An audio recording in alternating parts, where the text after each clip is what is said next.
Magandang tanghali po, binibining Soler at Ginoong Boris at binibining Triana. Sige, sino nang nakaatas sa panalangin? Lapit ng bata. O lapit ng bata.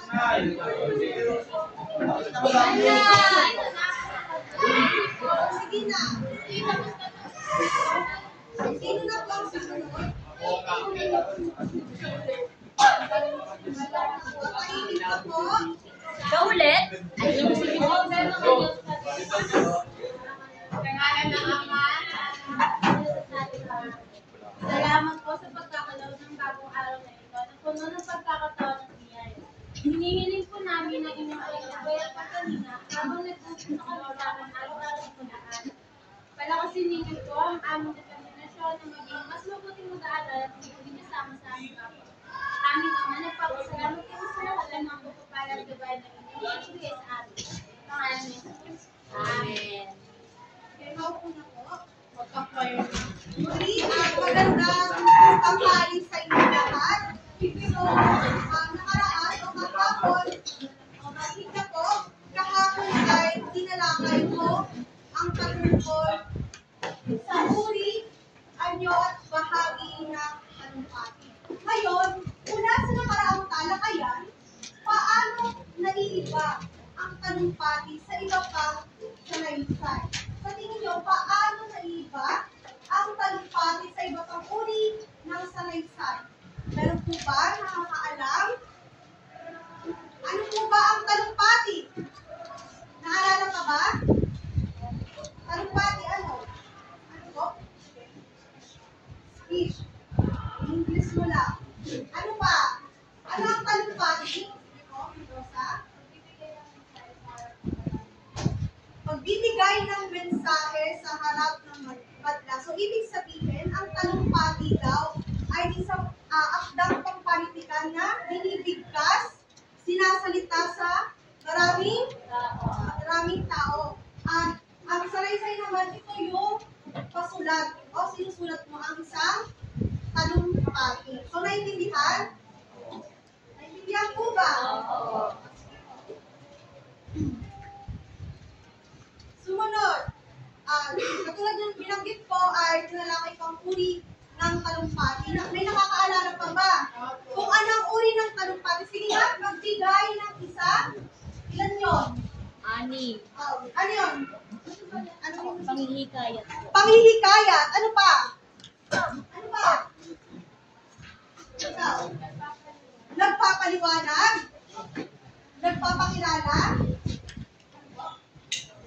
Ano sabi na ano pa? Pagpapaalam, may isa pa. Pagsalubo. So ngayon,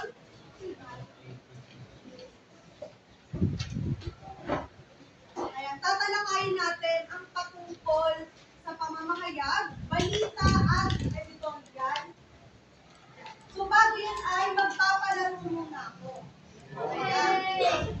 Familiar po ba sa Family Feud? So ang palaro natin ay patungkol sa Family Feud, balita at editorial edition. So hayaan nyo, basahin ko ang panutot. Hahatiin ang klase sa dalawang grupo at magtalaga ng leader para dito. Ang iyong mga sagot ay base sa mga tanong na ipapakita ng guro sa television. So, eto na lamang po ang group 1 at group 2. So, pili na lang kayo ng isang leader nyo. Kasi kailangan na po. Okay, sino sa inyo? Bago dapat tayo ba? Sige, ikaw. Sino dito?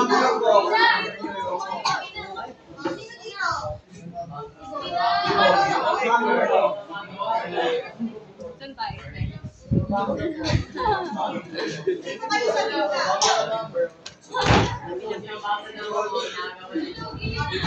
Okay na. Iwalating na po.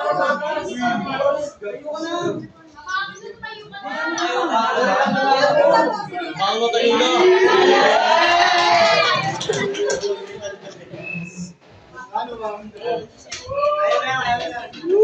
Para po sa mga Ay, ang unang makakasigaw ng kanilang pangalan o team name, o pangalan na kayo kung ano yung pangalan mo na lang.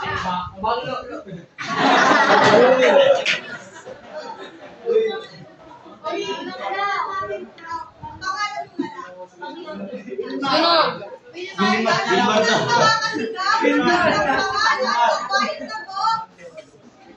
O teammate ay bibigyan ng pagkakataon na banggitin ang tatlong posibleng sagot mula sa katanungan. Ang unang tamang sagot lamang ang mabibigyan o mababanggit ay makakakuha ng kaukulang puntos. So halimbawa dito ay binigyan ko kayo ng tanong patungkol sa kung ano ang common names ng mga babae. Kunyari, binigay mo, ikaw yung unang sumigaw. Nagbigay ka ng tatlo, Maria, Ann, at Lisa. Yung una mo pong nabanggit na Maria, ayun po yung top answer mo. So, kapag meron sa television ang iyong sagot at may puntos, ay maaari kayo manalo. Okay? Bakalo. Nag-iisip po? Natindihan. Nag-iisip?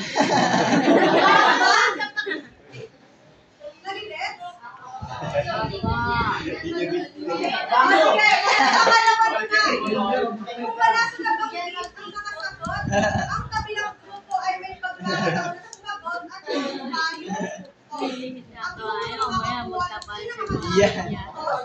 Pagkatapos ng Go mo, Paulo! ay mananalo at makakawin ang lamba ng timpala. So, handa na ba kayo? Opo! Sige. Para sa unang katanungan, ano ang pangunahing layunin ng balita? Nakinig ka niya. Ang tao. ABS-CBN! Bisagra! Sisigasin ko yung pangalan nyo. Sila. O, Bila.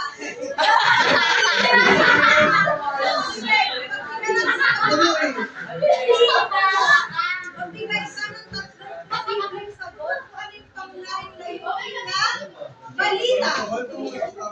Pwede. Punta ka. Punta ka.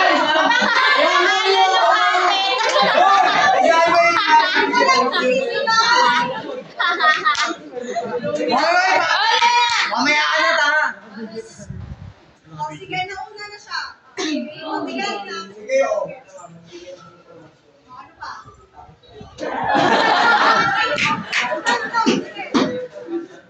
Kalaman. Paalala. Kalaman. Ang unang sagot mo ay magbigay ng impormasyon. Titingnan natin kung nasa screen o nasa Nasa una. screen yun, ma'am. Box. Magbigay ng...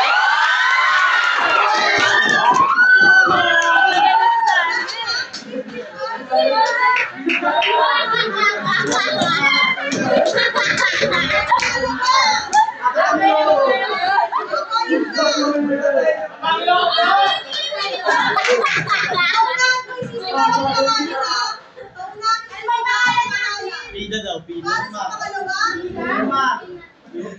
Bisagra! kaya, dito kayo sila. Baby ba? Nauna siya, sino?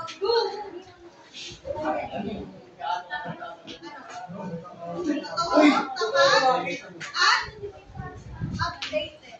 Tingnan natin. Ang una mong sagot ay totoo. Tingnan natin.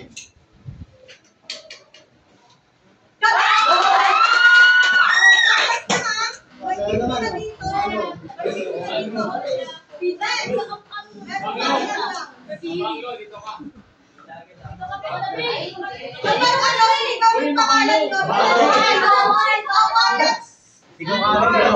Pag sinigaw niyo yung pangalan nyo, pwede na kayo tumakbo sa mga kagrupo nyo para Ikaw ang agad mo ba? paunahan nyo nga isa. Okay? Ikaw agad, Bigman. Ilma!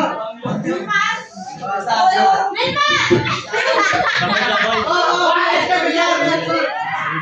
Ano ang pangunahing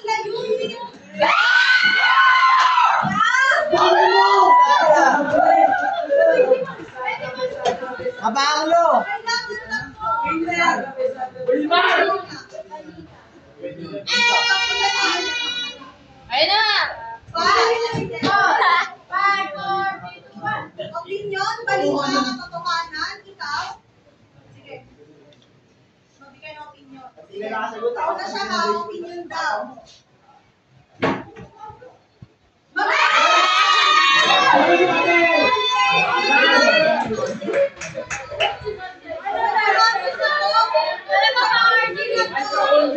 Hindi na maintindihan.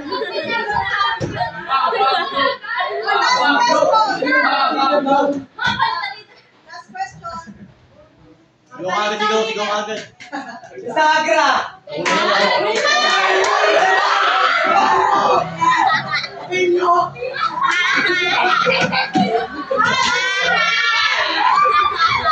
Opinion, ano pa? Di ba tuwanan? Kasi isa naman siya nagsasabi. Dami naman ang makakasabot sa akin. Kaya naman! Kaalaman. Ikaw? Sa'yo. Katotohanan, opinion. So, katotohanan at sa'yo ay opinion. So, tingnan natin. Ano ang aspeto ng mahalaga sa editorial? Malinaw. So, wala. Hindi sa Hindi ang sagot na opinion. Una yung sinagot na opinion. So, ang nanalo ay kayo. 100 o yung atas na 50. Okay, punta kayo. Okay na. So, balik na po. So, mga kaibigan.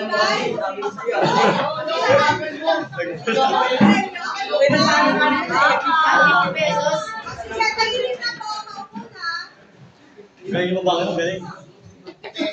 Ngayon, para sa iyo, ano ang kahulugan ng balita at editorial? Base sa palaro natin. Sige po. Balita ko naglalakad ko ng mga tutok ng ano katotohanan. Ang balita naman ay ang editorial naman ay galakad ko ng informasyon pero ito po yung opinion ko lang naman. Tama, ang balita ay naglalahad ng katotohanan at informasyon at ang editorial naman ay pinapahayag mo yung opinion mo ang pananaw mo sa isang sitwasyon. Okay po ba? Okay. Salamat. Ngayon, pakibasa nga po ang mga tiyak na layunin. Sabay-sabay po. 1, 2, 3, go. Natutukoy ang mga kapunang elemento sa paraan ng pagbabalita at pagsusulat na Sabay-sabay. Pangalawa. Nasusuri ang bisa ng paraan ng pagbabalita, pagsulat ng editorial at Pangatlo.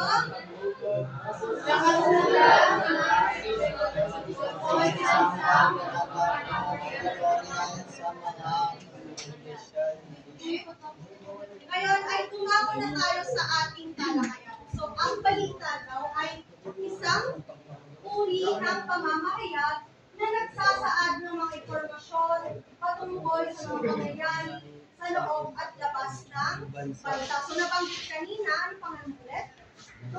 Yes, na ang balita daw ay naglalahad ng katotohanan at ulat patungkol sa kaganapan ng ating bansa o sa labas man ito. Naintindihan po ba? Sige po.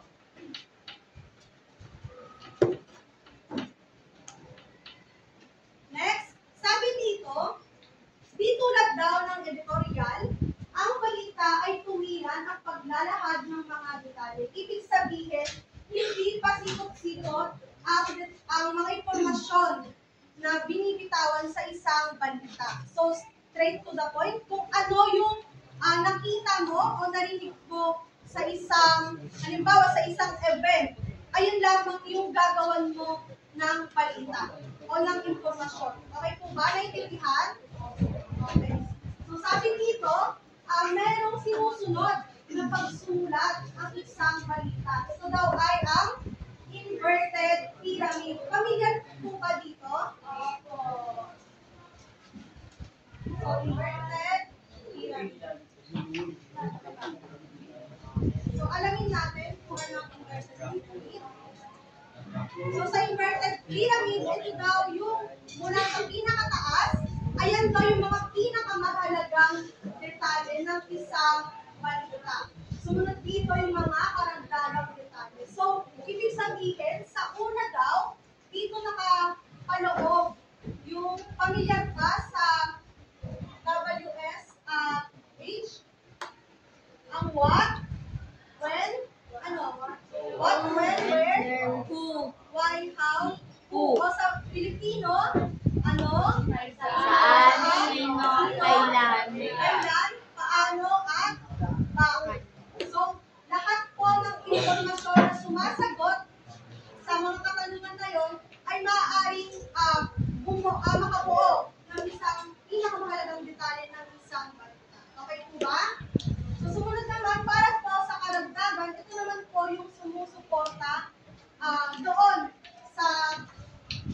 pinakamahalagang detalye ng isang balita. Kumbaga may mga karagdagang impormasyon na.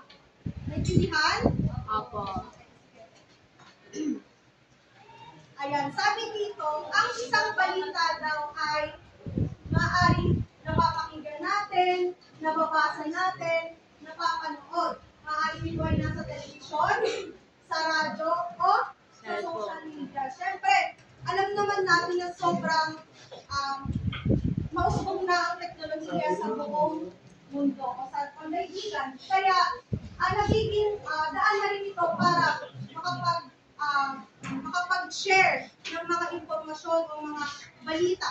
Okay po ba? Naintindihan? Opo.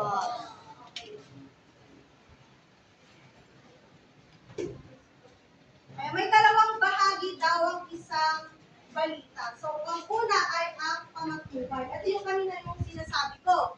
Sa pamatnubay, dito daw sinasagot yung mga tanong na ulat natin. Sino? Ano? Saan? Kailan? Paano? At bakit?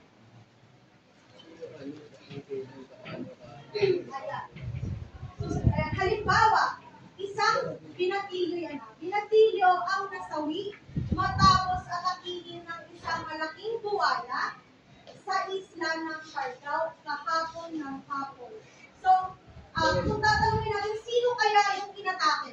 Binatilyo. Yung binatilyo. Ano kaya yung nangyari sa kanya? So, naatake ng isang buhaya. Inatake siya ng Buhaya. Saan kaya siya inatake ng buhaya? Siargao. Sa isla ng Siargao. Okay, gan daw ito nangyari. Hapon ng hapon. So, ayun po ang halimbawa ng pamatubay kung saan, kumbaga sa pamatubay, nandun na lahat yung pinaka-detalye or impormasyon na mababasa ng isang mambabasa. Okay? Sige. Meron akong halimbawa dito ng isang artikulo patungkol sa teenage pregnancy. Sino ang mga kapagsulat kung ano anong sinasagot dito? Sa sino, ano, saan, kailan, paano, at bakit. Sige nga po, sino pwedeng mag-try? Sige. Ikaw. Sino ba? Alamin niyo po kung ano po yung sinasagot sa pamatnubay. Diba? Inanggit ko kung ano yung sino, ano. So, alamin niyo po. Okay, isa-isa. Sino kumain ng pati mo? Sige. Try. Sige. Okay lang. O, sino pa? Sino gusto mag-try? Sino pa? O, sige, ikaw. Uy, kahit saan. Opo, kahit saan. Sino pa? May chok. O, sige. Padaanin. And then, Lapit ko yung gustong sumagot.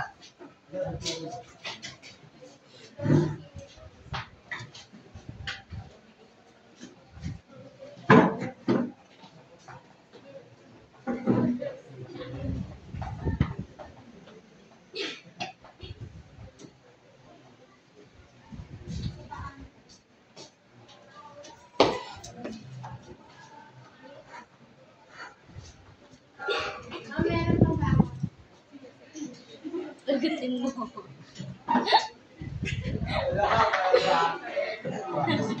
Hindi, meron pa. Kulang pa isang sila. Walang pang... Meron yan. Yung... Paano nalaman na bumaba ang teenage pregnancy? Dahil sa... Madali sa Yan. Pwede na.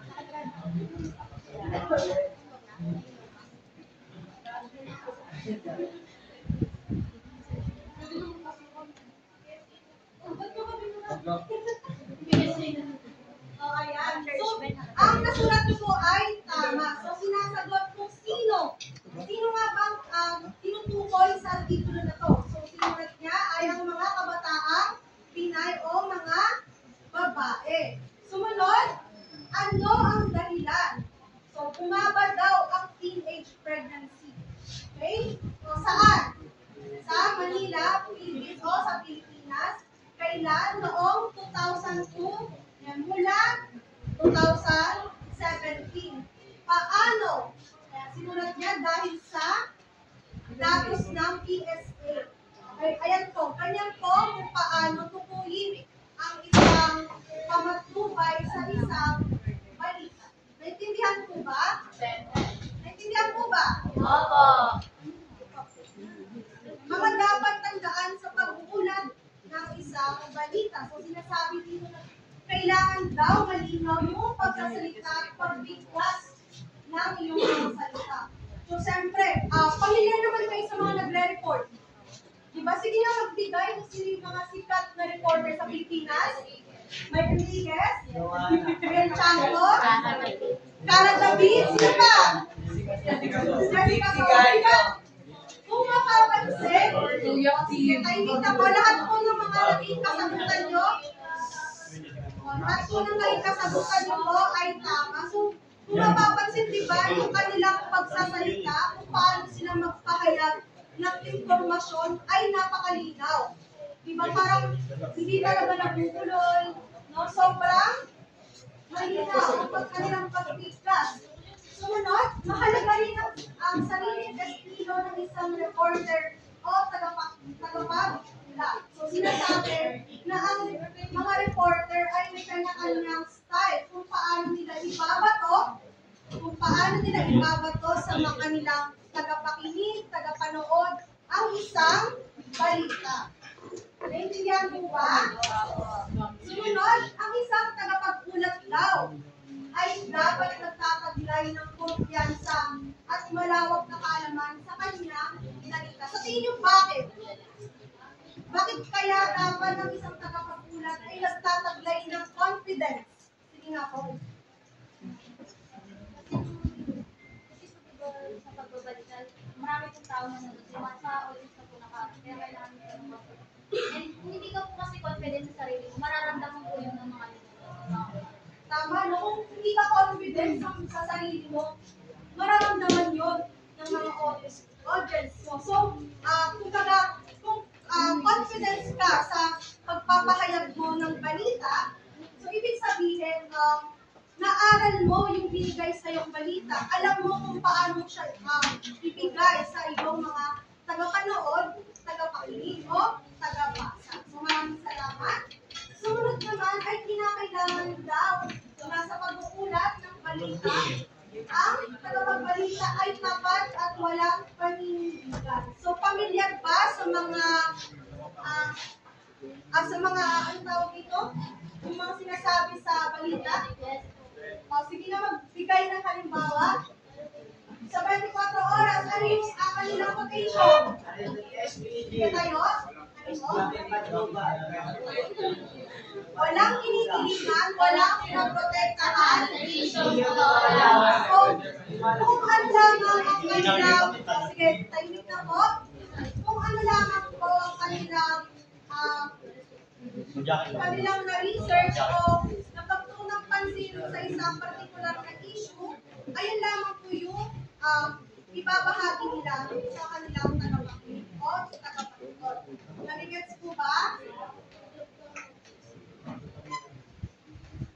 Ayan, gumako naman po tayo sa editorial. Ang tawag sa uri ng pamamahayag na kadalasan ay nasa anyo ng salaysay na naglalaman ng mga puro-puro o opinion at puna sa mga napapanahong issue o balita. Nabanggit kanina ni Sir na ang editorial na daw ay nagpapahayag ng opinion ng iyong saloobin sa isang particular na issue. So, halimbawa, nais kong bigyan pansin o puna yung topic na teenage pregnancy. So, paano mo siya pupunahin? So, mamaya tatalakayin natin.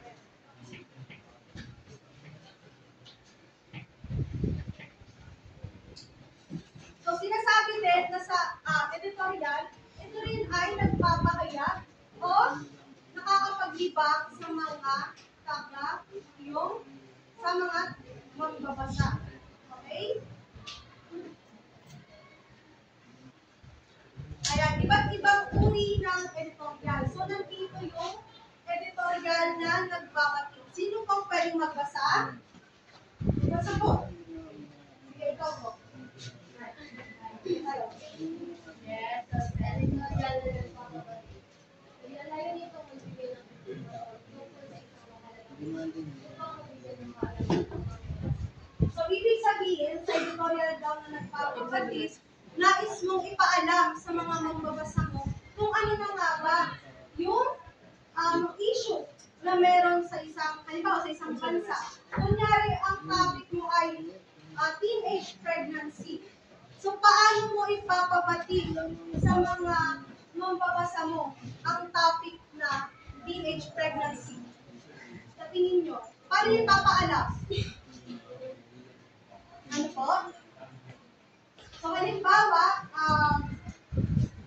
nagbigay ka ng status, no, ng status ng teenage pregnancy na ito daw ay bumaba na. Halimbawa, bumaba na daw ang status ng teenage pregnancy sa Pilipinas. So, pinapaalam mo sa mga magbabasa mo na bumaba na yung status ng teenage pregnancy. Naintindihan po ba? Naintindihan po ba? Oo. Okay, salamat po. Sumunod ay editorial na nagpapakatulugan. Sino po? Pwede nang magbasa. Editorial na nagpapakahulugan. Layunin nitong bigyan din ng kahulugan ng isang issue, balita o kontrobersya upang higit itong mga So, halimbawa ulit natin, yung topic o paksang teenage pregnancy, paano mo ba siya ipapakahulugan sa mga mambabasa mo? Sa tingin nyo? Ay explain kung ano ang yung topic o pwede rin yung epekto ng teenage pregnancy. So, ganun lang po, bibigyan lang po ng linaw yung mga tagabasa nyo. Okay? Okay po?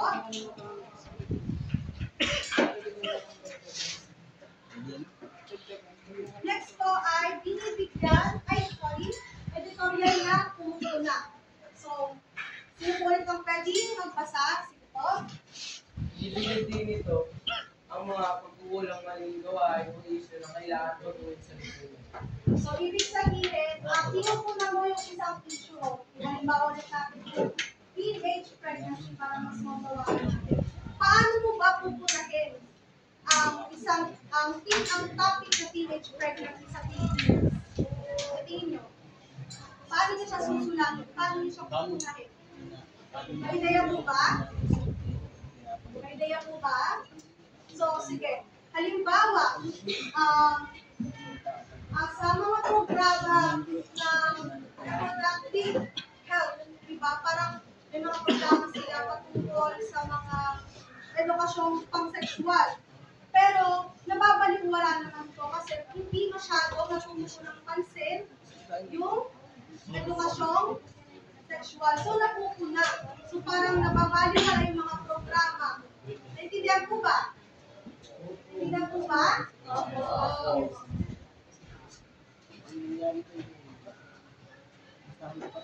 Sumunod naman ay ang editorial na nagbibigay parangal at papuri. So, sino pong pwede ulit magbasa? Layunin nito, pinalalim sa bigyan papuri ang isang tao, grupo, o institusyon na nagbasa sa pamitan ng kahangang-hangang gawain o tagumpay. So, basically, ang editorial daw na nagbibigay parangal at papuri, ito yung isang panauhin o isang organisasyon na parang halimbawa, dinala yung bansang Pilipinas, no? At nanalo ng gintong medalya. So, halimbawa niyan ay si Arlene Diaz at Carlos Igo.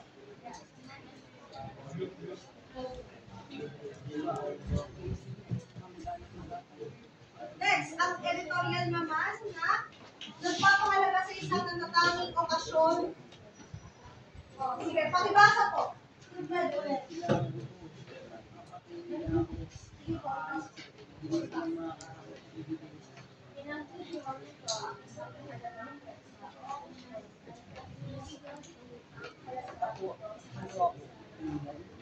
So dito naman, nagsusulat ka sa isang particular na kultura o isang okasyon. So kung halimbawa po dito ang araw ng kalayaan. So ibigay mo yung opinion mo kung ano na ba yung kaganapan sa araw ng kalayaan natin dito sa bansa.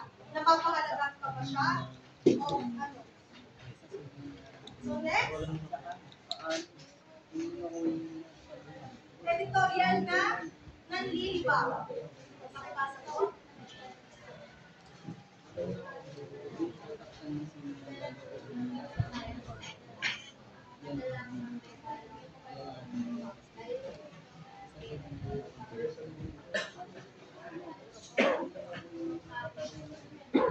So, familiar po ba sa mga satire memes, mga comics na kumbaga parang nagpaparinig? Diba? So, parang ganito po yun. Nagbibigay siya libang sa mga magbabasa kasi meron siyang, nakakatawa siya. At the same time, parang nagpaparinig at pwede rin magbigay o magturo ng aral. So, sabi dito, sa bagong speech, maganda ang buhay ko sana noong 2018. Basta ba matutuloy ang pangako ng gobyerno? So, sa isip niya, na magiging maganda daw ang kanyang buhay sa 2018 kung natupad daw o yung nagawa lang yung mga pangako ng gobyerno noon. So, ngayon, dahil hindi ngayon natupad, ano nangyari sa kanya? Namamalimos. Diba? Okay.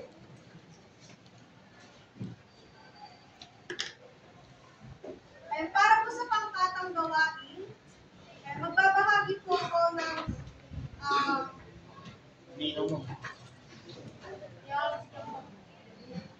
babasahin ko na lang. So para po sa pangkatang gawain ay magbabahagi po ako ng artikulo editorial at may mga tatlong katanungan po dito na yung sasagutin. So bilang na lang po ng 1, 2, 3, 4. 1, 2, 3, 4. Apat na pangkat. 1, 2, 3, 4. 1, 2, 3, 4. 1, 2, 3, 4. 1, 3, 4.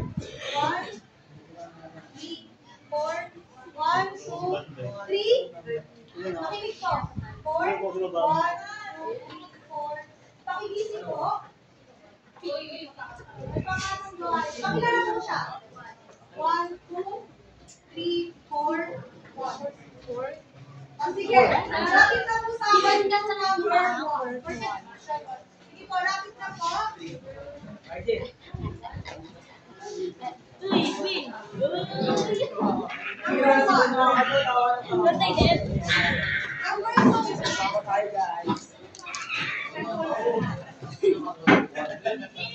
Number 3.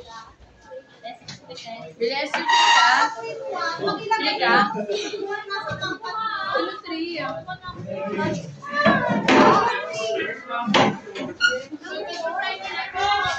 Dito nga. Sino pa?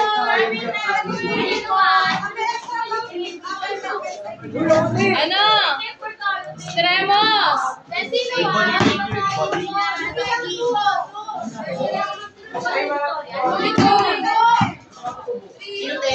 Ito. Ikaw. Ikaw.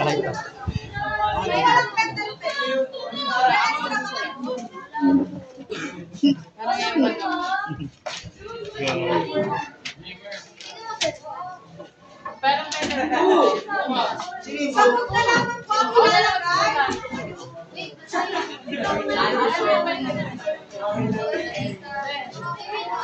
O picture na. Ay,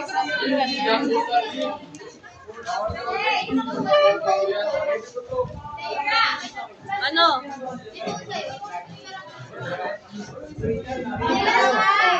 Ha?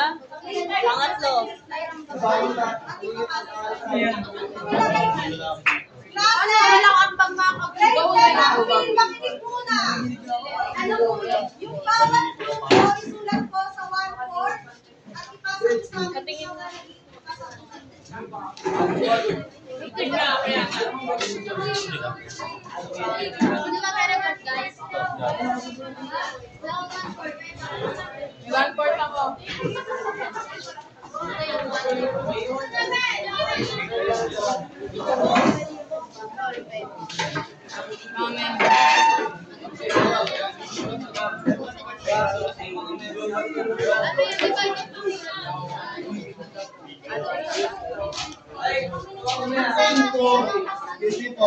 Merong ruler!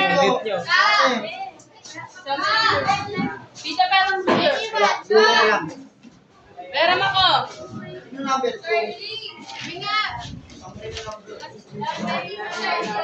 Bakit?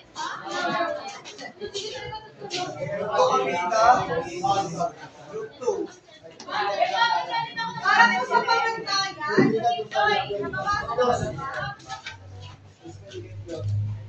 makinig na po. Ang bawat grupo, makinig po sa pisara. Narito po ang pamantayan para sa inyong pagkakatawa.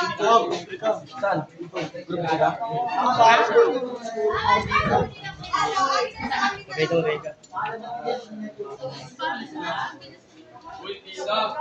Subida! Ano pa?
Ate, ano Ginawa niyo ng tahimik.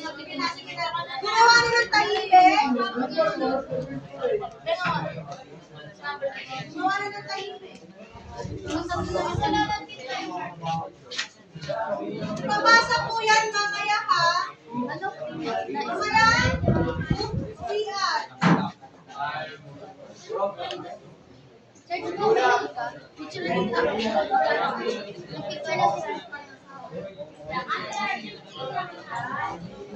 Meron na lang kayong 5 minutes.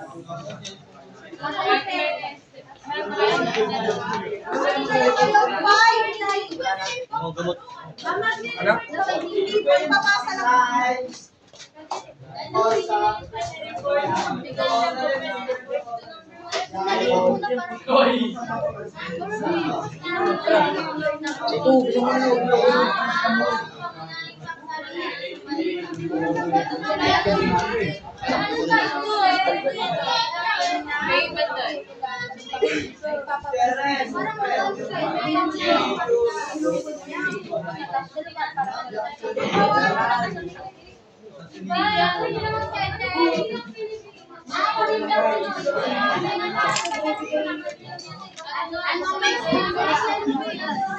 Hindi naman yung masasabi. Hindi nga, parang 5 minutes na lang.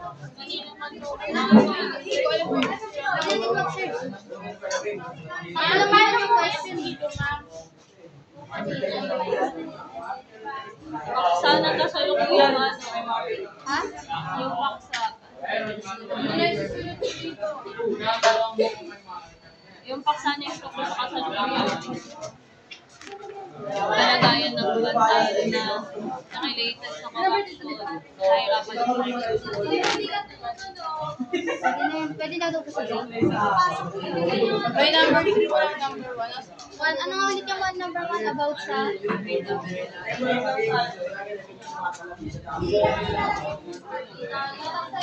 Number 3 nga. Yung 1/4 po na mga pangalan nyo, o makinig na po, makinig. Nasulat na yung Makinig na. Yung 1 na lang po, na Ano lang yan eh, pananaw mo lang. Pwede naman mamaya ko yan sa ipasok. Okay, Pero ate, Wala pa yung tulong. sila yung number 1. Anong English Tagalog mo sa connect? Ayun na. Kaya niya rin kayo na.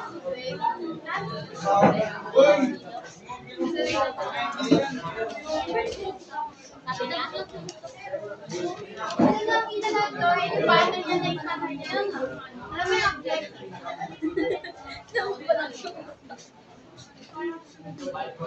Shaira, yun sa number 2, ano yan? Isa-isa, magbibigay ka ng opinion, ng pananaw.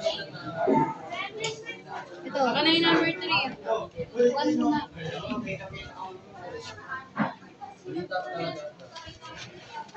Oo. Isa-isa? Patingin nyo na lang yung ibang walang ginagawa sa kanila nyo ipasaya. Para lahat tayo may magawa. Sino magre-report?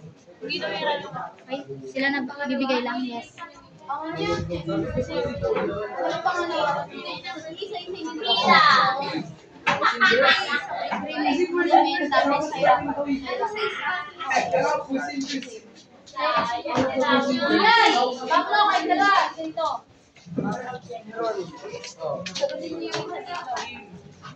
Yung storage na yan. Magbigay kayo ng pananaw niyo about sa... may 2 minutes na lang po kayo. Ano ang iyong pananaw Uy, tigilan nyo nga yun. May isa pa talaga. Ano,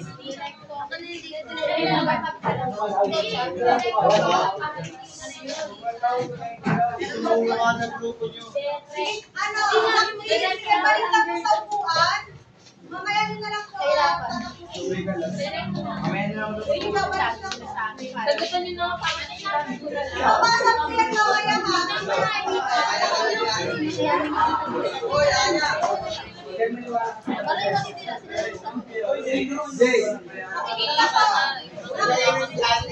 ha. At tingin sa Prisara. Sige nga po, pinulit kung ano ang sumusunod na versikulo. Ayun yung sagutin niyo. Ito ay talimpati. Ano yung pananaw sa sila ng bayan?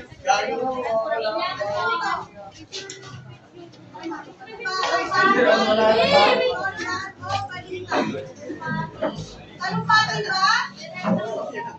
Sa pangunguna ng SK Federation. Balita. Makinig na. Pangalawa, ano po ito? Balita. Balita, editorial ko. Nasa na yung question? Editorial. Talumpati. Talumpati. Anong pati dito? Talumpati. Anong pati?